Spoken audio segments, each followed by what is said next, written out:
This video is powered by Recon Company and Enforce Tac. Hallo und herzlich willkommen bei ePIG hier auf der Shotshow 2026. Wir sind am Stand von CRKT.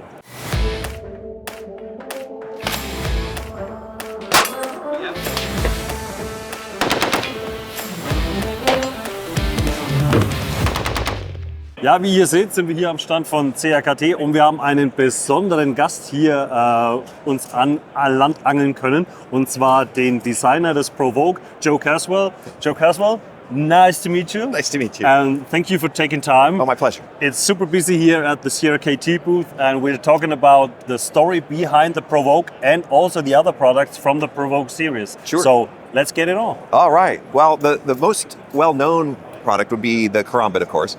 And as we were talking a little bit earlier about this, the reason for it being in the form that it is it came about by the exposure on a military range. Actually, we're shooting with police and on a particular, doing some training, and these guys were carrying the typical folding karambits, which would normally be a blade that would open, this way on a pivot. And we were all standing around, and I hadn't made one before, never even thought of making one, and. But I was curious to know what they liked about their karambits, and more importantly, what they didn't like about their existing karambits. And there were two things. One of them had to do with how you deploy it, as a folding karambit. How do you get it out of your pocket and bring it to bear? And most of them have a little hook, what's called a wave, we call it in the United States, a wave opener, and you hook it on your pocket and it opens as you pull it. Yeah.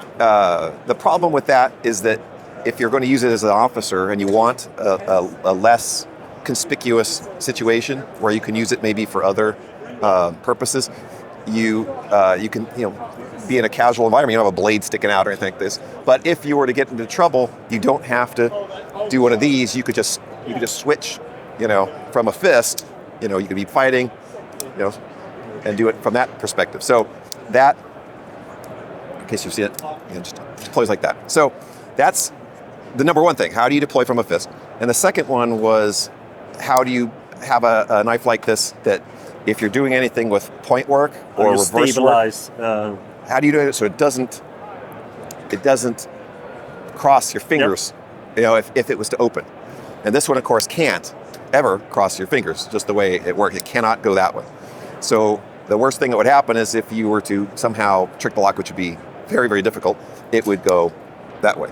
So if you were doing some business like that, it's not, it's very safe in that regard for that purpose. Those are the two main reasons. Yeah. And then it was a couple of years of tinkering with stuff, and it literally like a tongue depressor, popsicle stick things with holes in them, and just kind of think I could see there was something in there, but couldn't quite figure it out.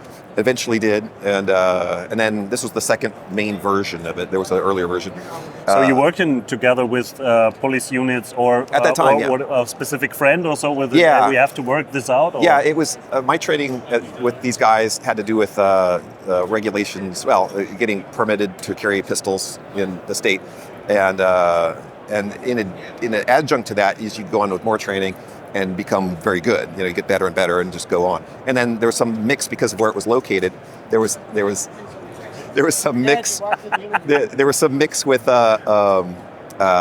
various SWAT officers and sometimes some of the military guys from the base. These kind of guys. They were the ones I saw in all their kit. With this stuff. In fact, it was kind of a fun. You can imagine the scene. There's like 8 or 9 guys standing around, and they've got their machine guns and their stuff, and they're showing me their knives because they knew I was a knife guy.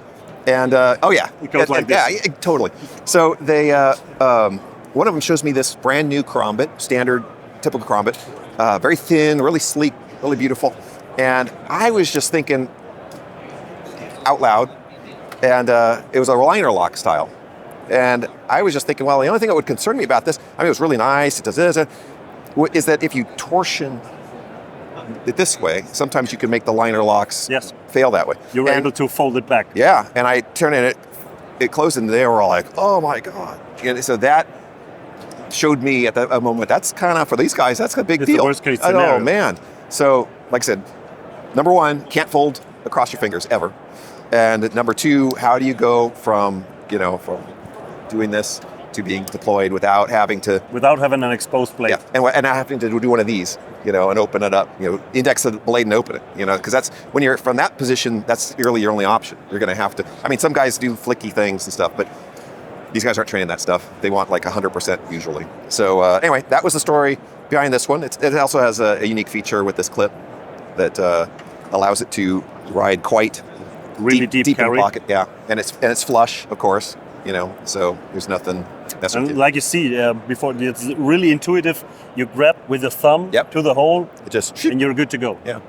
And, So how long does it take to come from the wooden prototype to a production knife like If this is about 2.5 years. 2.5 years? Yeah. And you make the prototype by itself, or you Yeah. go in with CRKT from the beginning? No, when I developed this knife at first, I didn't have a relationship with CRKT at first, and we did about 1,000 of them in the United States as a limited high-end, sort of higher-end Like a custom knife maker.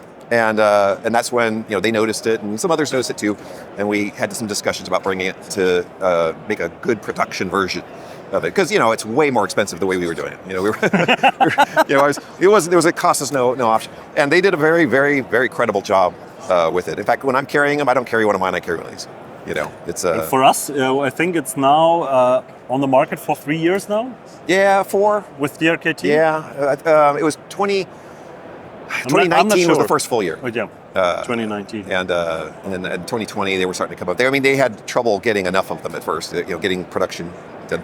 But then since then, it was 4 years or so after that of fiddling with the next project, which is also in the pocket, which is a little more horsepower even than that. And this is the what they're calling the Provoke X, and it's similar, not really mechanically. The mechanics are different, but the concept of something that's sort of more what they would call morphing, kind of one shape kind of morphs into another, is where they kind of similar thinking. But this one is a pocketable tomahawk that fits, like you see, pretty comfortable. And these are shallow pockets. If I had the pants with the regular full length, it'll drop all the way in, because it's not much bigger than typical cell phone. Yeah. Speaks for itself. Yeah, it's about the same. It's 13 ounces. It's fairly light and quick. It'll do a lot of work because of the edge geometries are so aggressive. But the way it works is there's a safety that keeps it shut when you don't want it to go, and then kind of hold it towards the back and flick it, and it deploys, and you can do all your work. I usually do a lot of work back here with it, just because you get the most leverage. And this is sort of like looks like a jeweler's hammer. Yep. You got all this ball back there, and you can just go at it. And even when you work with a knife, you're always on the end of the handle, even to have more. Yeah, to get the most. Yes. And it does way more. It was designed to overperform in terms of strength and durability. I mean, from the very beginning, there were about 94 iterations over several conceptual families, if you will, like 4 basic conceptual families, a lot of iterations in between, that some of them were completely done, like all done, but there's something that they weren't quite, it wasn't quite, it was like, somebody could break this here, or this could wear out there. There are things I didn't like about it. And when we landed on this particular configuration, between the way the pivots work, there's nothing there. I mean, there's no linkages. It's all, there's the handles and the blades, and the pivot hardware is absolutely gigantic. It's all hard and tempered steel. It's designed to do much more work than you'd expect. And it's what's funny about it too, that you discover from beating up on it, is how much work you can do with a little thing that's 13 ounces. I mean, short of a gun, I don't know what else could bring a pocketable amount of this much force in a pocketable form that's lightweight and How many experience was influenced to this model? Do you can bring a lot of experience from the experience, mechanism? sure, absolutely. From the mechanism? Yeah, the mechanisms are quite different in concept, but there are certain aspects of it. Like, for instance, you'll notice this is very asymmetrical. It has the arms on this side, has a frame on this side. It's not like a typical knife that has 2 symmetrical sides. It thinks like different. A chisel grind. It thinks different. Yeah. And in some respect, this carries over because there isn't a lot of superfluous handle material or other stuff. I mean, everything's exposed, yet it's protected. It's very direct in that respect. Direct is from a design perspective, it's very direct.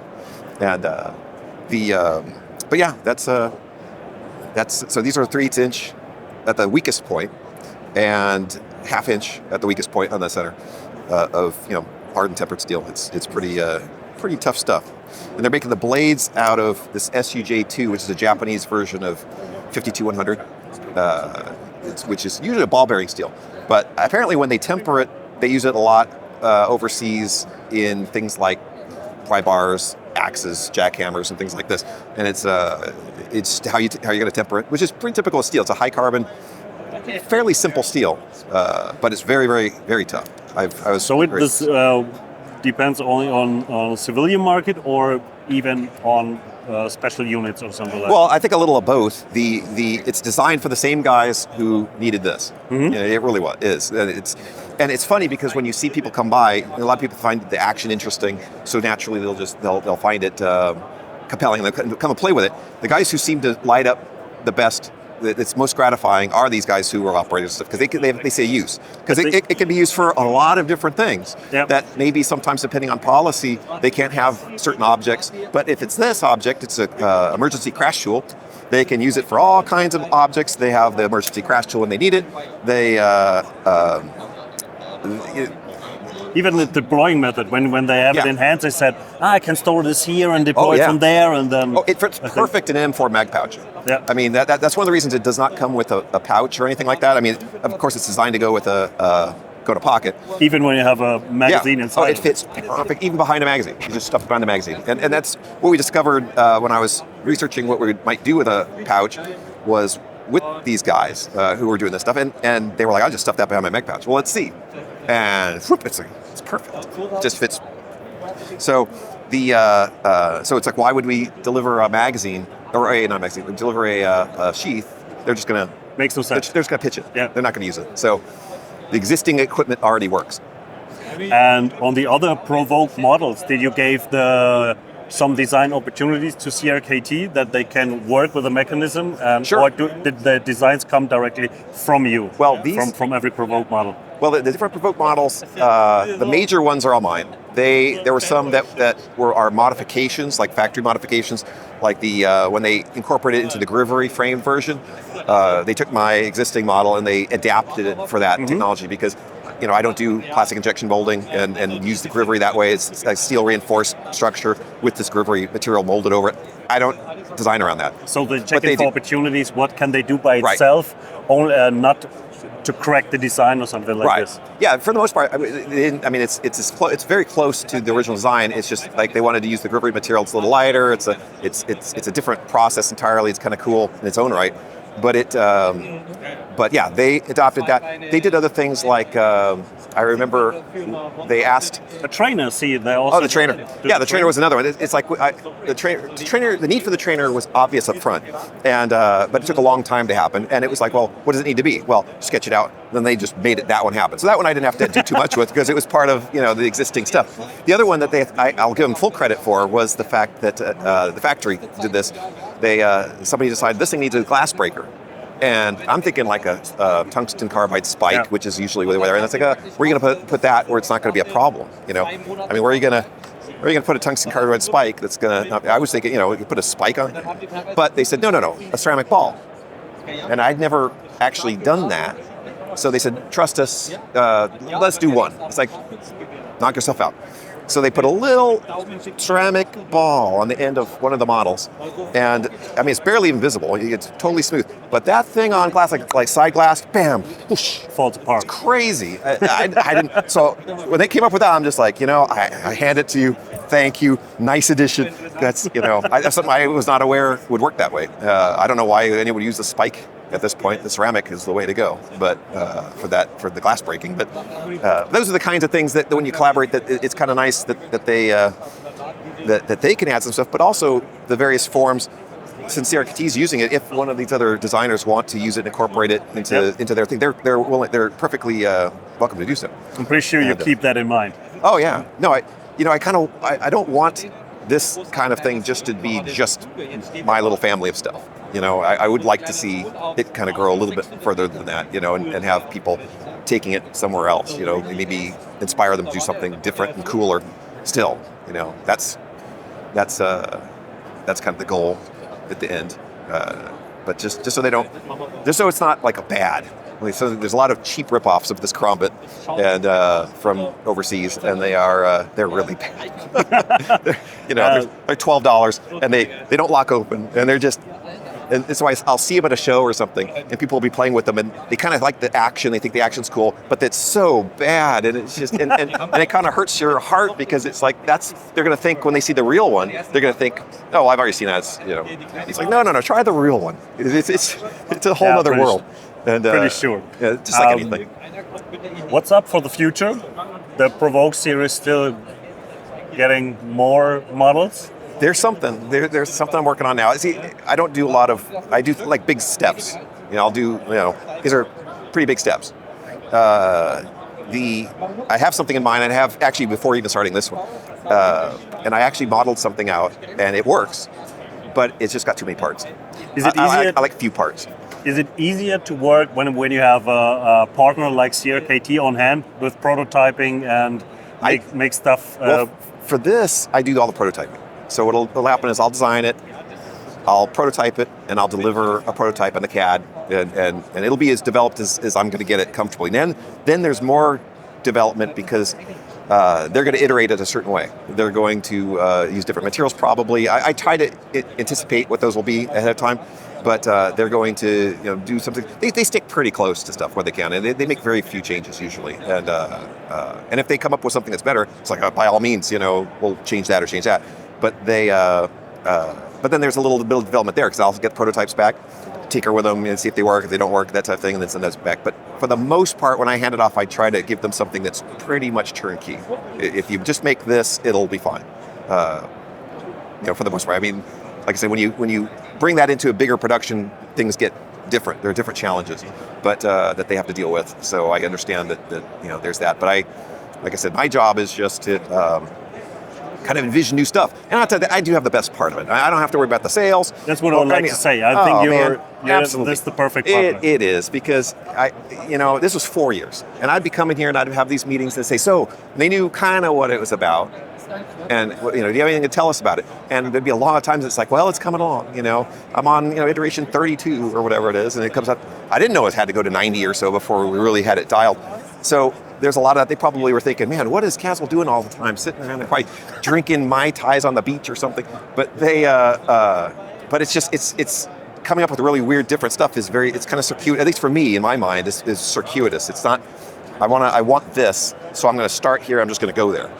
This stuff is fairly simple when you see it. There's few parts. There's like 5 major parts in either one of these. For me, I'm a craftsman, and when I see it the first time, the product, the Provoke specific, I said, Jesus Christ, how long did it take? Okay, when you are familiar with CAD and stuff like that, I'm pretty sure it happens really fast, but you have to a based idea of that's the hard part. So just envision it in the first place. Bringing it out after you have that's the hard part. It's the blue sky part's the hard part. Once you're on the trail like a hound dog after its prey, then it's like you go after it. But for sleepless nights. Yeah. Oh man. But the hard part is the initial envisioning of things and all the modeling that happens first. All the ideas that are chested in your brain first and then discarded. And then others that kind of play into other. It's circuitous. It's like you want to go here, you start here, you want to go here. It's going to be one of these, and it may take a few years. And they're very patient, but it creates a situation where if these do well, and thank goodness they have, it creates cushion for me, because I paid on royalties on them. So it's this little piece of every one of them. And if they continue to do well, it buys me time to devote everything to the next thing, and then that comes out, and then again, I can really focus on doing really weird stuff and not have to, have a particular timeline that's going to limit what that might be. Like I said, in this case, the next thing that's coming is going to be, if I can crack the nut, it's going to be hopefully very direct, and when you see it, like, oh, of course, but it doesn't exist yet. So if I can get there, it'll be, it should be very, very, it'll be a lot of fun. It'll be in the order of this sort of thing, probably, but not. It's a different category. Let's just say. Joe, it's a lot of fun for me, and it's a passion to talk. It's a honored to talk to a passionate person like you. I see when we talk about your product and the evolving process. So much fun to listen to you because you're designer and knife maker from the heart. Sure. And we could stand here. 1 hour, 2 hours. Easily. I don't know. Easily. Easily. So we're really looking forward to see new Provoke models, even completely new designs Sure. from you. There's some. Very pumped about that. And thank you for taking time. Thank you. It's a hell of a rush here on the booth. And let's some final words to our customers out there. Wenn ihr Fragen zu dem Provoke-Produkten bzw. zu den CRKT-Produkten hier am Stand habt, dann schreibt uns auf jeden Fall in die Kommentare. Den Link zum Hersteller blenden wir euch unten auf jeden Fall im Video mit ein. Und wenn euch das Video gefallen hat, lasst auf jeden Fall ein Like da, abonniert den Kanal, drückt die Glocke für die neuesten Shotshow-Videos 2026. Schaut auf jeden Fall noch auf unserer Short-Seite von ePIG vorbei, um noch ein paar kleinere, kürzere Videos von der Shotshow 2026 zu sehen. Wir sind raus. Ich sage nochmal danke, Joe, fürs Zeitnehmen und bis zum nächsten Video. Bye, bye.